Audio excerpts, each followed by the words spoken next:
Hi, everyone. This is Callie and Joan from Q&A, a podcast by President Lincoln's Cottage. While we're talking to experts for each episode, we sometimes end up with interesting or fun tidbits that don't quite fit in the main episode, but we don't think that should keep you all from hearing them. This bonus episode accompanies episode 7.2. Was it this hot when Lincoln was around? So if you haven't listened to that one yet, it might be a good place to start. In all his years of covering the weather in Washington, D.C. with Capitol Weather Gang, we wanted to know what was the craziest weather Jason Samenow had ever experienced. I mean, in terms of the most violent weather I've experienced in the area would be the 2012 June 29th derecho.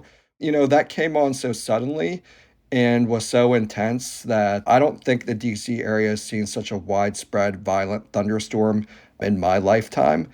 So that was in terms of like an acute, hard-hitting thunderstorm event, the most extreme. And then obviously I would say the Snowmageddon winter of 2009-2010, when we had 56 inches of snow. That was, a sort of a series of weather events. We had 3 blockbuster snowstorms that winter. That was pretty wild. And if you were there were back-to-back snowstorms in February. There was a February 4th and 5th storm, which was called Snowmageddon.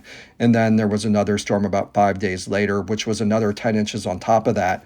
Just the amount of snow that was on the ground at once in DC. I mean, you're talking like 30 to 40 inches. And, they had to bring in like bobcats and front loaders to like clear the snow. And that was pretty wild. I just remember walking along Wisconsin Avenue. It was deserted after that second storm and the amount of snow and just the wind blowing the snow around and no one being on the roads. It was kind of surreal. So that was, for me, a pretty cool event and high impact event. That period from about like 2009 to 2012 was a pretty active one for extreme weather here in the DC area because we had Hurricane Irene. We had our 3 hottest summers on record. We had that snowy winter. We had the derecho. And then there was also a snowstorm, I think it was in January 2011, in which there were like cars stuck for like, we called it Communigeddon. It was a storm which came right at the height, a snowstorm which came at the height of rush hour, just like traffic came to a standstill everywhere across the region. So that all of those events were within a few year period.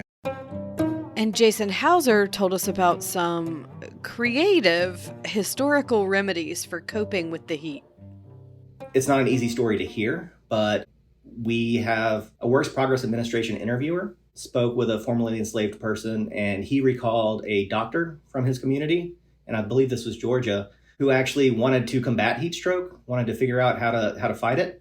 And so what he did was he dug a hole, he lit a fire, he let it turn into embers, he put a little soil on top of it, and then he would bury African Americans up to their necks and see how long it took them to pass out.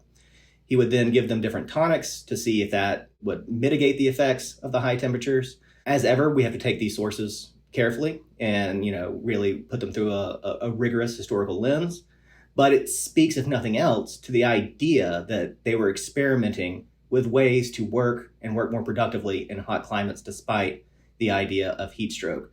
And this is earlier, but 17th century physicians were also very concerned with this. William Lining was a Scottish physician in the period where to be a physician, what you needed was a sign that said you were a physician on your front door. And he was really taking this Enlightenment notion of systematic inquiry and quantifying everything. And so he measured how much he sweat and things like that, how much bodily fluid he produced in all ways, quite graphic stuff. But he also said that he developed a heat tonic. And I looked into it. It's rum and lime juice and sugar. So he invented a cocktail. But it seemed to work. Sometimes I hear about historical science and I'm like, wow, that was incredibly unethical, but also such a direct approach to the problem. You'll have to tell us if mojitos help you cope with the summer weather too. Thanks for listening, and we always appreciate it when you tell a friend about the show. We'll see you again in a week with our next full episode. This episode was produced by me, Joan Cummins, with Callie Hawkins, Haley Bryant, and additional support from the President Lincoln's Cottage team. Music for Q&A was written, performed, and is copyrighted by Clancy Newman. Q&A is made possible by listeners like you.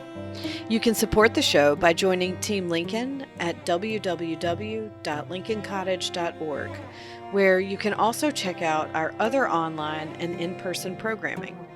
You can reach us at podcast@lincolncottage.org. President Lincoln's Cottage is a home for brave ideas. Stay curious.